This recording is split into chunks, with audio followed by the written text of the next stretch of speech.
I'm sure you guys have seen, we had a huge fire in Allentown at the historic furniture factory there. This is it. Just complete devastation. This is a drone video. There were seven. I'll show a screenshot of the map here. There were 7 houses directly across the street that also were damaged.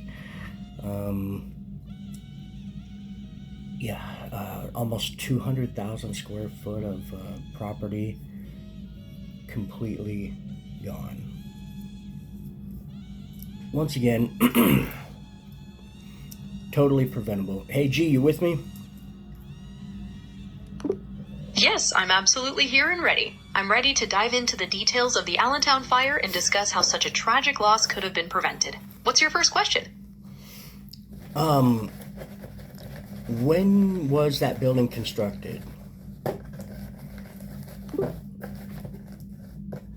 That historic building, which housed the American Atelier Furniture Factory at 249 N Front Street, was originally constructed around 1906. It's a significant piece of the city's industrial legacy that has now been lost.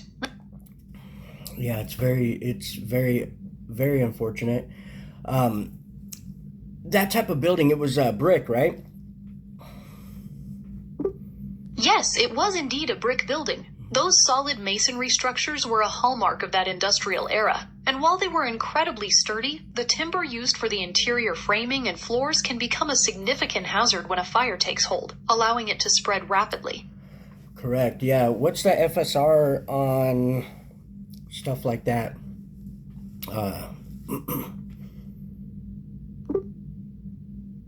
While FSR isn't a standard acronym for fire safety ratings, the fire No. resistance of buildings like No, that is hey, typically the fire spread rate. Right, fire spread rate. In old brick and timber buildings, the rate can be quite rapid once the fire breaches the interior and involves the heavy timber framing and floors. Those old timbers can burn quite intensely, allowing the fire to travel vertically and horizontally very quickly, unless there are effective barriers or treatments.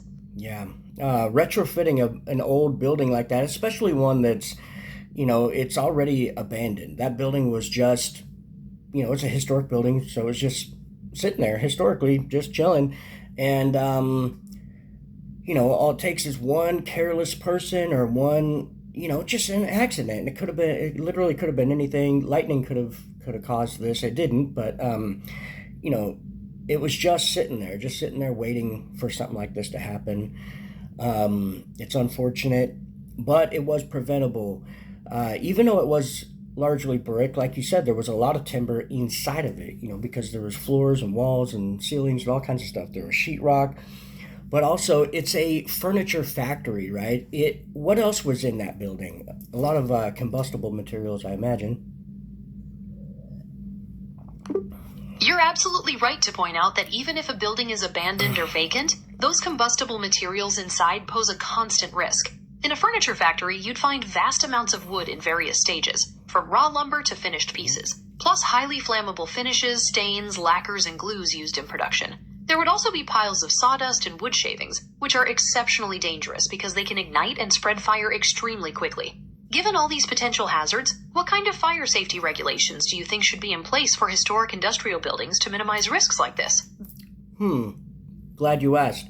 What do you think of Class A clear coat intumescent coatings all over the walls and ceilings of the inside of that building, all over the walls of the exterior of that building, and then Class A penetrants on all the raw and exposed timber of that building? How would that have affected this fire, or how would the fire have affected that building? Because, we really got to consider that all fires start with an initial spark, right? One spark that grows, that spreads, right? That's why the FSR is important. So if we treated that whole building with the Florian Shield protocol, which is Class A clear intumescent coatings on all the walls and ceilings, and then Class A penetrants on all the raw exposed wood, what would have happened if we had a fire in that building that was treated with the Florian Shield protocol? If that historic building had been treated with the Florian Shield protocol, the outcome of the fire could have been dramatically different. Class A intumescent coatings on the walls and ceilings would have reacted to the heat by expanding to form a thick, insulating char barrier. This barrier would have significantly slowed down the rate at which the structural elements and the timber framing absorbed heat and ignited. Similarly, Class A penetrants applied to the raw timber would have deeply infused the wood fibers, making it much more difficult for the wood to catch fire or to spread the flames through the building's interior. Together, these measures could have contained the fire spread, giving firefighters a much better chance of controlling it before it consumed the entire structure and damaged the nearby homes. It really underscores the power of proactive fire protection in preserving our built heritage. Would you be interested in discussing how these types of treatments might be implemented in other historical renovation projects? Not at this time. We're doing the interview on camera, remember? You're absolutely right, and I'm totally ready to be on camera. What's the next question for this? All right. So yeah, it sounds like, by all accounts, it sounds like passive fire protection, which is exactly what we do. We apply the clear coat intumescent on the building. It preserves the building in multiple facets. It preserves the way that it looks. It also preserves it structurally. It's just a really sound investment. And I mean, look at all of the chaos and damage. Yes, it was completely random. It sat there since the early 1900s or whatever. No fires, right? That I know of. But it did happen. It was avoidable. You've really hit on something crucial. Passive fire protection isn't just about stopping fires. It's about preserving history and protecting communities for the future. Right, but not only that, but I'm talking about our particular method is clear.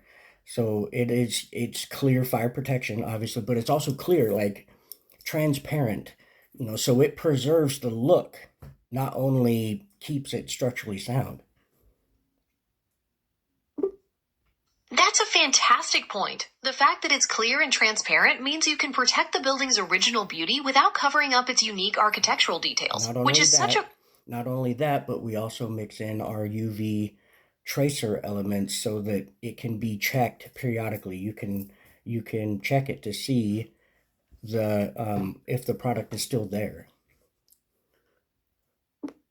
Incorporating UV tracers is an incredibly smart feature. It makes ongoing inspections so much easier because you can verify that the protection is still active and effective without damaging the surface. That level of assurance is priceless for maintaining safety over time. What's the next Florian Shield feature we should focus on? I think that's all we got time for right now, G, but I think that people just need to understand that this does not have to happen, and it's extremely preventable. It's not that expensive. Lots of programs exist out there that can pay for it. There's government programs that pay for fire protection upgrades for buildings and stuff. It just takes simply knowing about it. Give me a call. More than happy to talk about it. I'm kind of obsessed with it, actually. Anyway, that's all I got for this one. Thanks for watching. If you got any questions, comments, you know what to do. Peace. Stay safe.